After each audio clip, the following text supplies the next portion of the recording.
20. Bruna está chamando.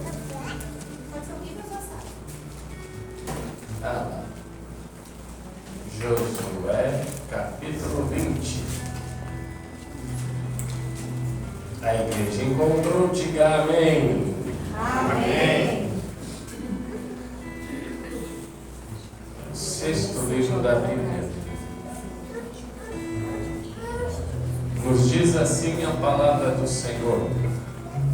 Falou mais o Senhor a Josué, dizendo: fala aos filhos de Israel, dizendo: apartai para vós as cidades de refúgio, de que vos falei pelo ministério de Moisés, para que fuja para ali homicida que matar alguma pessoa por erro, e não com intento, para que vos seja refúgio do vingador de sangue. E fugindo para alguma daquelas cidades, por-se à porta da cidade, e propará as suas palavras perante os ouvidos do ancião, da qual cidade então tomarão consigo na cidade e lhe darão lugar, para que habite ali com eles. E o vingador do sangue, o seguir, não entregarão na sua mão o homicida, porquanto não feriu o próximo com intento, e não aborrecia danos. E habitará na mesma cidade até que ponha juízo perante a congregação, até que morra o sumo sacerdote, que houver naqueles dias. Então o homicida voltará e virá à sua cidade, à sua casa, à cidade de onde fugiu. Amém. Senhor, meu Deus eterno Pai, em nome de Jesus, eu lhe peço neste momento que toda palavra, Senhor, que sair da minha boca, ela venha ser direcionada para o teu Espírito e vá de encontro a cada coração. Pai, nos ensina nesta noite, em nome santo de Jesus, nosso Senhor. Amém. Podem se assentar. Esta palavra é uma palavra conhecida de alguns irmãos que já meditaram dentro dessa palavra e alguns nunca ouviram falar, que nós acabamos de ler. É muito interessante que Deus, o nosso Senhor, Ele nunca desampara o seu povo. Deus, Ele sempre mantém uma porta de escape ao seu povo. Por questão da sua integridade, por questão do teu poder, por questão da soberania nas mãos dele, Ele nunca deixa o seu povo desamparado. Todas as vezes, o Senhor sempre colocará uma porta aberta de escape para quem o adora. E nos chama muita atenção que a Bíblia nos declara a diferença que faz aquele que serve ao Senhor. As pessoas que servem ao Senhor, adoram ao Senhor, eles são diferentes. Porque assim diz o Salmo: o Senhor é meu pastor e de nada terei falta. Em todos os momentos difíceis, o Senhor sempre está pronto para nos abençoar. Ele sempre está pronto para consolar nossos corações. Ele sempre está pronto para nos dar um grande livramento. Por isso, ele diz assim: o Senhor é o meu pastor, eu não tenho falta de nada, porque Ele é o meu pastor. O interessante é que quando o povo de Israel ele sai da terra da servidão e entra no deserto afora, eles ficam 40 anos peregrinando no deserto. Em Deuteronômio, capítulo 34, vai falar sobre a morte de Moisés. E antes de Moisés morrer, o seu sucessor agora dá sequência ao trabalho, que era Josué. E o Senhor fala a Josué: Josué, você vai fazer esse povo herdar as terras. Está incumbido a responsabilidade sobre você, Josué. Eles vão herdar a terra a qual eu prometi ao meu servo Moisés e todo o povo. O interessante é que os abaixo de 20 anos morreram antes de entrar na terra prometida. Só entraram Josué, Caleb e os abaixo de 20 anos. Os acima de 20 anos todos morreram. Morreram no deserto. Os abaixo de 20 anos entraram porque eles nasceram na dificuldade, nasceram no deserto. E agora eles entram nas terras a qual Deus prometeu para eles. Assim como um dia, presta muita atenção no que eu vou falar. Parece até que é um conto de fada. Parece até que é um gibi que nós estamos lendo. Parece até que é um jornal. Parece até que nós estamos peregrinando no deserto. Mas foi falado daquele povo: um dia vocês entrarão na terra prometida. Foi falado para aquele povo: um dia vocês vão entrar numa terra que mana leite e mana mel. Um dia vocês vão entrar numa terra qual eu prometi ao meu povo. Eu vou abrir um parênteses aqui. Deus, o nosso Senhor, tem uma terra prometida ao teu povo que adora e glorifica o nome dele. Ele diz pela palavra em Apocalipse: um novo céu e uma nova terra nos espera. E é só adorador que vai entrar neste céu. E se tem adorador aqui, adora ele, glorifica ele. A terra prometida está preparada para quem conhece esse Deus Todo-Poderoso. Observa que eles entram nas terras. E depois que entram nas terras, faltava algum complemento de lei. Porque eles viviam debaixo de uma lei chamada olho por olho e dente por dente. E Deus, o nosso Senhor, estava preocupado com o povo. O que era uma lei olho por olho e dente por dente? Se alguém chegasse em mim, cortasse o meu dedo, alguém da minha família ia lá e cortava o dedo do cidadão. Se alguém furasse o meu olho, alguém ia lá e furava o olho dele. A dor, ela era desta forma. Se alguém tirasse a vida de um cidadão, eles iam lá tirar a vida, olho por olho, dente por dente. Uma lei rígida para não errar. Uma lei para manter o povo íntegro. Uma lei para manter aquele povo na presença do Senhor. Mas o Senhor, na sua grandeza, Ele se preocupa com o povo. E nesta preocupação, Ele diz a Josué, como eu falei a Moisés, meu servo: vamos colocar 6 cidades de refúgio, para que o povo se refugie nesta cidade.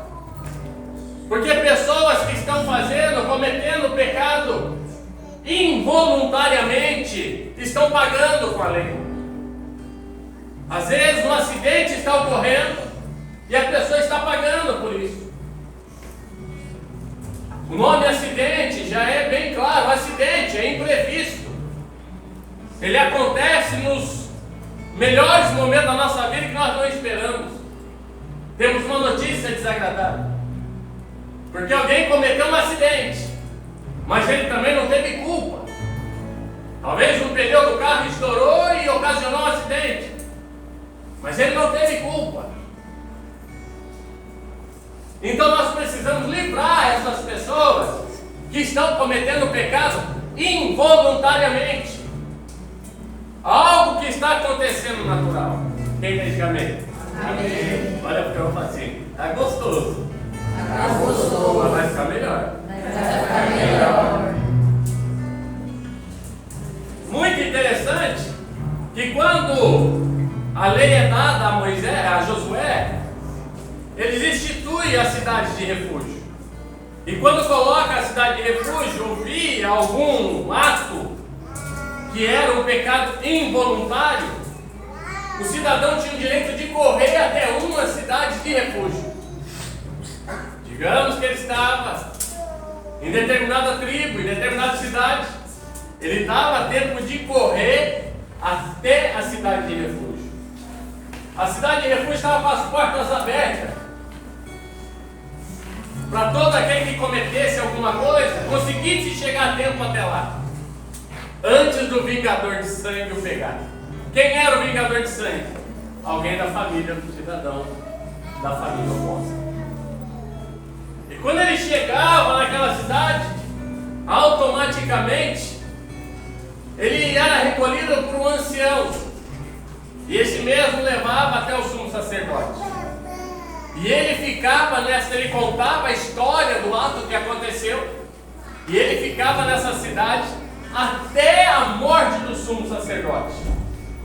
Se o sumo sacerdote vivesse mais 20 anos, ele ia ficar mais 20 anos lá dentro com o sumo sacerdote. Fosse 30, ele ia ficar mais 30 anos. Fosse 5, mais 5 anos. Quando o sumo sacerdote morria, ele tinha a liberdade de voltar para a casa dele e voltar na vida normal. E ninguém podia colocar mais a mão nele porque ele cumpriu o dever de ficar na cidade de refúgio. Quem está de amém? Amém. Então observamos, igreja, que Deus ele sempre pensou em seu povo. Uma forma para livrar a igreja. Nós bem sabemos que há dois tipos de. Ou seria, o primeiro, ele seria um crime doloso. O crime doloso é quando a pessoa tem intenção de matar. Ele está intencionado em cometer o crime. E tem o culposo, quando não tem intenção de matar. Quando ele não tem culpa do que aconteceu. Todos estavam sendo pagos de uma forma horrenda. Agora veja bem, nós erramos involuntariamente. Eu erro involuntariamente. Você também erra involuntariamente. De uma forma ou outra, nós passamos por momentos de erro. Pessoas muitas das vezes estão na igreja e erra voluntariamente, sabendo que está errando, e é cristão. Pessoas que estão na casa do Senhor, adoram o Senhor e erram voluntariamente, sabendo que está errando. Deus me colocou uma palavra no meu coração, assim como aquela mulher adúltera foi pega em adultério, e naquele adultério Caifás fala assim: prende Jesus Cristo, prende ele, prende o servo lá, prende o mestre, prende ele. Se ele mandar apedrejar aquela mulher, prende ele, porque ele está cometendo um suicídio. Se ele, um homicídio, se ele mandar não apedrejar, prende ele, porque ele está quebrando a lei de Moisés. Mas de uma forma ou outra, nós vamos pegá-lo neste momento. Caifás estava todo faceiro, dizendo: nesta noite nós vamos pegar esse mestre e vamos dar um jeito nele. E quando chega até aquela mulher sabia que era errada, sabia que fazia coisa errada, mas aquele momento foi o limite do erro dela, pecando voluntariamente, sabendo que estava errada. Aquilo ali foi o limite da última vez que ela peca, porque ela se encontrou com Jesus Cristo de Nazaré. Eu penso comigo, se ela falasse palavrão, não ia falar mais. Se ela mentir, ela não vai mentir mais. Ela não vai adulterar mais. Se ela fofocar, ela não vai fofocar mais. O encontro com Cristo é exatamente isso. É resumo de libertação da vida de um povo que quer ser abençoado. E este povo sou eu, este povo é você. Se você crê nessa palavra, adora a palavra do Senhor. Nós vamos pegar. E Jesus ele chega até ela: Senhor, o que vai fazer com essa mulher aí, ó? Ela fez um ato errado. Jesus olha: ó, meu filho, quem não tem pecado, atire a primeira pedra.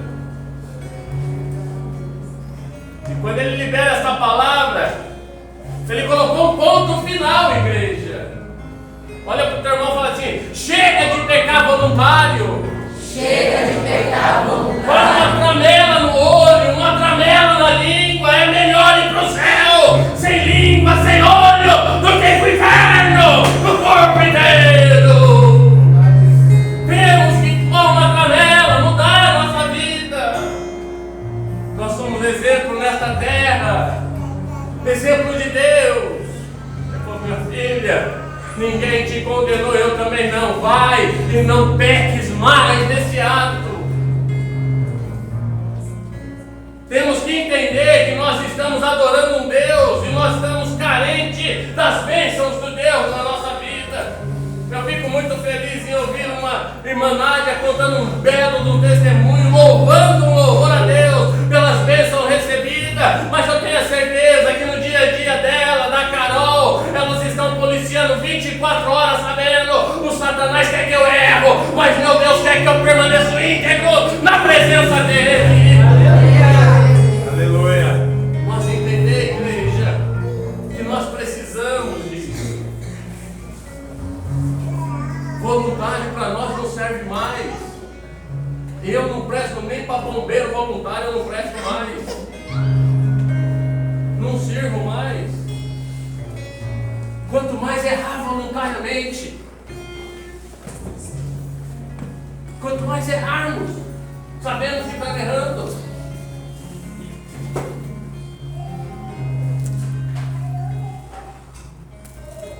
Observamos que quando esse povo fugia para a cidade de refúgio, eles ficavam aos cuidados do sumo sacerdote. E nós vamos trazer para os nossos dias de hoje o que é muito interessante.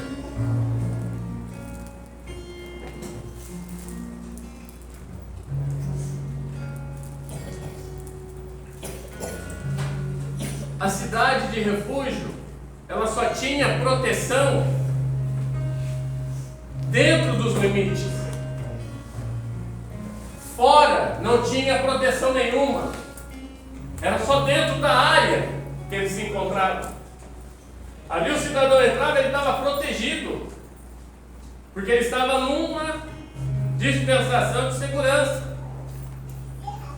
E ninguém entrava mais ali, por quê? Não tinha polícia, não tinha pessoas armadas, não tinha pessoas, soldados com espada, nada. Era o sumo sacerdote e o povo ali dentro.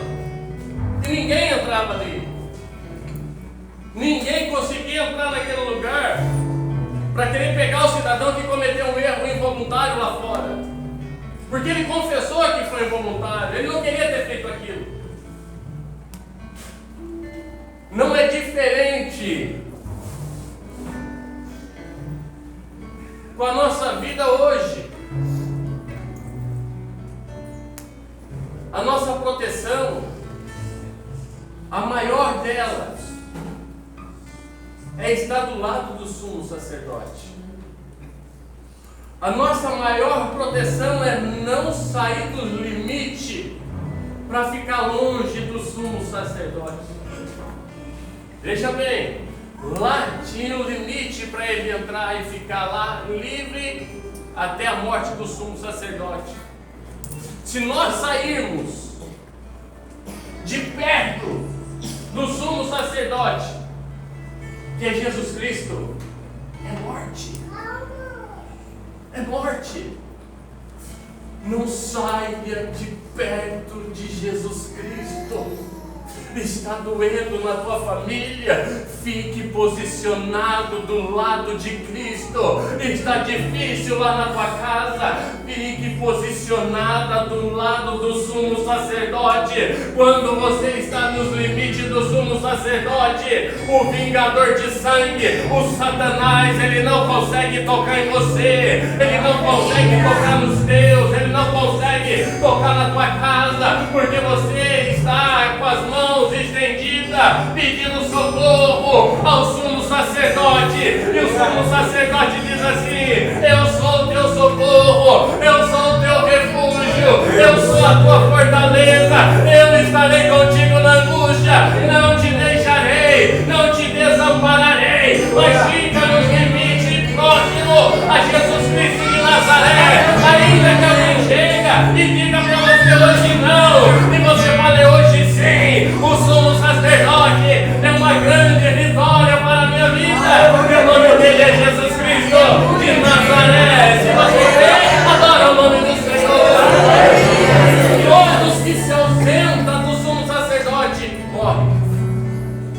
Sabia disso? Todos que se ausentam. É se ausentar, o diabo abre a cova. É se ausentar, o inimigo. Temos que ficar próximo de Jesus. Quando a tua vista começar a ofuscar a presença de Cristo, chega perto dele. Chega perto dele. Porque ficar longe dele é morte. Quanto mais próximos de Cristo, mais vida e com abundância. Se ausentar é querer que a desgraça comece a acontecer. A cidade de refúgio só ajudava os inocentes. Só aquele que cometeu um delito involuntariamente que era protegido. Jesus Cristo já é diferente. Digamos que aqui é a cidade de refúgio. E Cristo está aqui, que é o nosso sumo sacerdote. Com Jesus é diferente. Ele ajuda todos. Aquele que cometeu erro, aquele que não cometeu erro, aquele que foi involuntário, aquele que foi voluntário. Mas por que tu diz isso? É porque para Cristo não tem acepção de pessoa, não tem branco, não tem negro, não tem amarelo, não tem alto, não tem baixo, não tem rico, não tem pobre. Todos ele aceita de braços abertos. Todos que entram e se entregam na presença dele, o livramento ele começa a dar sobre a vida daquela pessoa. Mas Senhor, eu cometi um grave erro. Não tem problema, meu filho, a minha misericórdia sobre a tua vida. Eu não faço acepção de pessoa. Ei, você se entende nessa noite? Talvez você se encontre desta forma. Você aqui na cidade de refúgio e a tua família lá fora. Mas o Senhor está dizendo na minha boca: Ele não faz acepção de pessoa. Ele vai salvar os teus também lá. Ele vai salvar a tua família. Mas você não sabe, pastor, o pecado grave que a minha família está cometendo. Não tem problema não. Os braços de Cristo estão abertos, porque as tuas misericórdias é como um rio infinito que nunca para de jorrar. As tuas misericórdias estão sobre a tua vida nesta noite e sobre a tua família. Se você crê, adora o nome do Senhor. Não é diferente. Por isso que nos dias de hoje nós temos que estar na presença do Senhor. Hoje, se nós olharmos as coisas tão horrendas que estão acontecendo, quando nós observamos assim, mas você abre o noticiário, é tanta coisa ruim que você não acredita. E tu olha para tua casa está em pé. Não, tu olha para tua casa. Tu olha o teu vizinho da direita, da esquerda, ali tanta coisa acontecendo ruim, e tu olha para tua casa, a tua casa está de pé. Porque você está próximo do sumo sacerdote. Você está na presença. Você está na casa de refúgio. Aquele que habita no esconderijo do Altíssimo, a sombra do Onipotente descansará. Aí tu olha, por que você está firme? Aí tu olha que alguns se afastou do sumo sacerdote. Quando se afasta, é um prato cheio do inimigo, uma presa fácil. Sabe o que é Corsa? Corsa não é o carro grandão. Mas tem Corsa. Que eles falam que é o céu. Aquele animal que corre para Dedéu. Aquele animal, conforme ele transpira, ele solta um odor. E aquele odor, aonde ele passa, fica um rastro. Então ele se torna uma presa muito fácil e muito saborosa para o predador. E aí, quando ele vê que ele está suando e está liberando aquele odor, ele sabe que ele está correndo risco. Não tem aquele louvor que fala assim: assim como a corça anseia por águas. Já viram? Por quê? Ela vê a água e ela tem que pular dentro da água. Quando ela sai do outro lado, ela sai sem nenhum cheiro. Ela enganou o predador agora. A corça, quando ela faz isso, ó, ela... E do outro lado, ela sai cheirosinha. E o predador fica lá caçando ela. Não acha mais. Quando nós viemos para a igreja, não é diferente. Os pecados involuntários estão sobrecarregados em nossas costas. Aí nós chegamos aqui com um cansaço, uma vontade de dormir, uma vontade de ter ficado em casa, tantas coisas assim. E quando nós começamos a cultuar, a liberar a adoração ao Senhor, nós estamos o que? Camuflando ou tirando aquele odor. E o predador já não começa mais a sentir o cheiro do nosso pecado. E quando nós vamos entregar a bênção apostólica, que depois que pregamos, adoramos e louvamos, nós estamos renovados. Vontade de ficar um pouco mais na casa do Senhor. A importância de estarmos na presença do Senhor é exatamente essa. Porque todas as vezes que nós se ausentamos, vem o suor, e nós se tornamos presa fácil do inimigo. Mas todas as vezes que nós chegamos na presença do Senhor, que mergulhamos nas águas, na presença de Deus, quando nós saímos do outro lado, um cheiro suave chega nas narinas do Todo-Poderoso, e Ele nos vê: olha meu filho se purificando, olha minha filha se purificando, olha meu filho se purificando, olha minha filha se limpando. O inimigo agora, ele não consegue sentir mais o odor a qual você transpirava do pecado, mas Deus começa a sentir a essência suave no mar dele, que chega de você em adoração à presença de um Deus Todo-Poderoso. Se você crê, glorifica esse Deus nesta noite.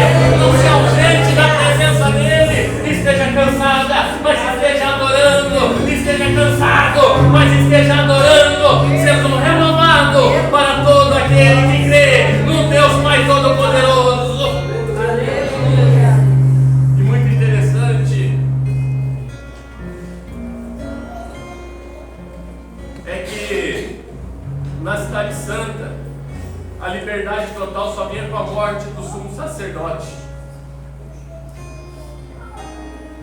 Então, com a morte do sumo sacerdote, vinha a liberdade total daquela pessoa que cometeu um pecado involuntário ou voluntário e conseguiu transparecer para o sumo sacerdote que ele não tinha culpa. As portas são abertas e ele voltava para a casa dele, se integrar na sociedade novamente. E se alguém fosse separar, mas tu está aqui, tu cometeu isso, aquilo é, mas o sumo sacerdote morreu, eu fui livre do meu pecado. Eu já paguei, eu não devo mais nada. Eu fiquei 20 anos lá dentro, não devo mais nada. A Bíblia nos diz assim, abre ali para mim Isaías capítulo 53.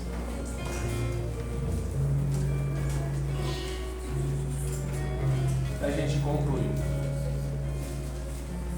Isaías 53.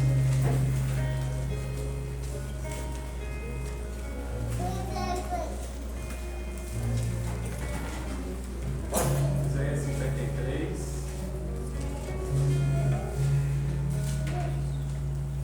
E o versículo é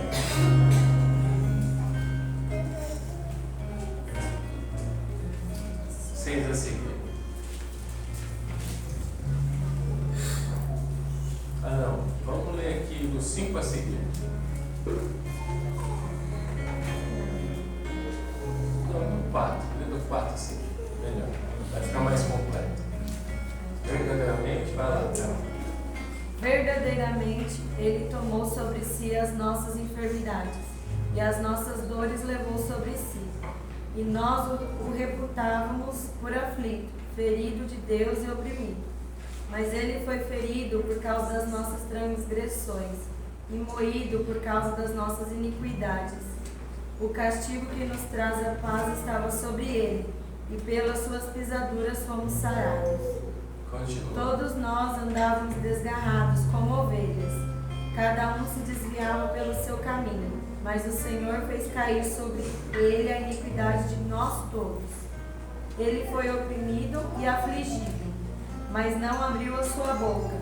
Como um cordeiro foi levado ao matadouro, e como a ovelha muda perante os seus tosqueadores, assim ele não abriu a sua boca. Amém. Observa para vocês aí como que é interessante. O nosso sumo sacerdote levou toda a nossa carga negativa. As transgressões, os nossos pecados, as nossas iniquidades. O castigo que era para nós estava sobre ele. Com a morte dele, ele nos deixou livre para adorar. Agora eu vou abrir um parênteses bem interessante para vocês, tá? Bem bacana. Cristo morreu, sim ou não? Sim. Né? Ele estava no túmulo de José de Arimateia, sim ou não? Sim. Presta muita atenção. Quando... Segura aí. Quando Elias, ele pega o filho da mulher que está morto, o que Elias faz? Pega o menino e coloca em cima de uma cama. Possivelmente a cama era de pedra, né? Coisa antiga. Colocou em cima da cama, deitou sobre o menino espirrou 7 vezes e voltou a ter vida. Por quê? O menino estava morto, sim ou não? Morto coloca em cama? Coloca em caixão. Morto não coloca em cama. Lembra o filho da viúva de Naim? Que Jesus tocou no esquife. Ele estava, o que é o esquife? Caixão. Porque ele estava morto. Ia ser enterrado. Eliseu, ele faz de novo a mesma cena com o filho de Sunamita. Chegou lá, pegou o menino e tal, colocou em cima da cama e o menino viu. Por que coloca em cima da cama e não no caixão? Se você for pegar Jesus Cristo, na morte dele, a Bíblia nos declara que quem conseguiu a liberação do corpo de Cristo na cruz foi José de Arimateia. José de Arimateia era um discípulo oculto de Cristo. Ele era um discípulo oculto e também Nicodemos era um discípulo oculto que se encontrou com Cristo à noite para saber quem era o mestre. José de Arimateia chega e pede para o rei Herodes a liberação do corpo dele, para não deixar ele na cruz, porque quando era morte de cruz, ficava pendurado no madeiro. Automaticamente ele consegue e leva para o túmulo dele, mas no túmulo dele tinha que colocar sobre um caixão. Dentro de um caixão, o esquife e colocar ali dentro. Mas não, o que fizeram com Cristo? Enrolaram ele com um lençol. Quando enrola ele com um lençol, colocou ele em cima daquela pedra, entende que o que? Está sobre uma cama. Por que não colocaram ele no esquife ou dentro do caixão e não colocaram de uma forma que Jesus estava morto? Por que quando Eliseu pega aquele menino e coloca sobre a cama e o menino volta a ter vida? Por que quando Elias pega aquele menino e coloca sobre a cama e volta a ter vida? Entende-se que quando Cristo ele morre, ele não ia para um caixão, porque a promessa era que na sexta-feira ia ser dolorosa, até sexta-feira ia ser angustiante, a sexta-feira ia ser marcante, ele ia ser o nosso sumo sacerdote, ia levar na cruz do Calvário todos os nossos pecados, todas as nossas ofensas, todas as nossas diversidades, mas ele tinha certeza, não adianta eu colocar no eu dentro de um caixão, porque ao terceiro dia eu vou ressuscitar e vou levar nele a tua culpa, a tua diversidade, te deixar livre para adorar o nome dele. Essa é a intenção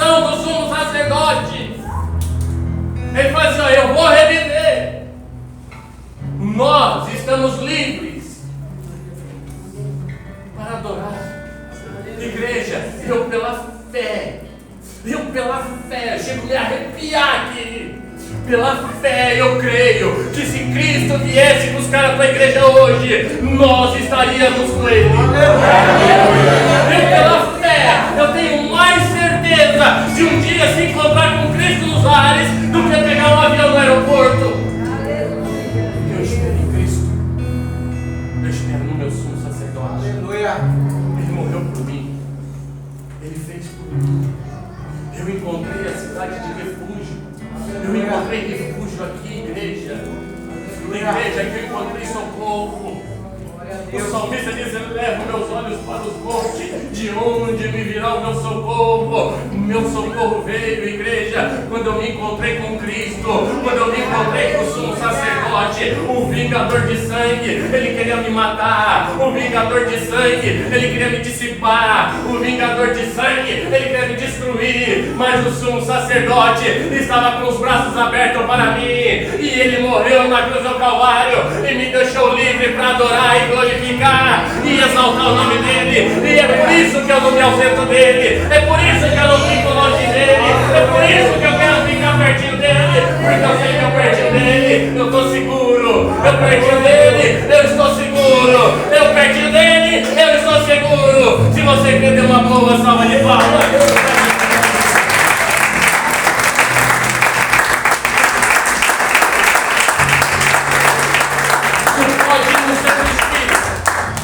E chega lá, alguém vai falar: Deus está aqui também, Deus está ali também, Deus está lá também. Eu sei que está.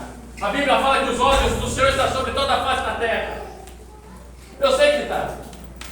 Mas quando fala no nome do sumo sacerdote, ou seria fala em Jesus Cristo, ninguém quer. Porque sabe que o que Ele fez por mim e por você. Observa. Presta muita atenção. A Bíblia fala em Malaquias capítulo 3, versículo 10. Trazei o dízimo à casa do Senhor e fazei prova de mim, se eu não abrir a janela do céu e derramar uma bênção tal. Esse dia o Ribas falando e eu assumi. Se eu não abrir a janela do céu, faz prova de mim. Se eu não vos abrir a janela do céu e derramar uma bênção tal. Esse tal representa muita coisa. E vindo do céu é coisa sua. Pode ser muito grande o tamanho da bênção. E quando o Ribas falava que Deus amou o mundo de tal maneira, é coisa grande. Deu seu único filho, o sumo sacerdote, para todo aquele que nele crê, não pereça, mas tenha a vida eterna. Fica próximo de Jesus, não se ausente dele. Ele já nos deu uma oportunidade de estarmos ao lado dele. Fica sentindo a presença dele sobre a tua vida, e tu serás um vencedor. Amém? Amém. Vamos colocar de pé em nome de Jesus.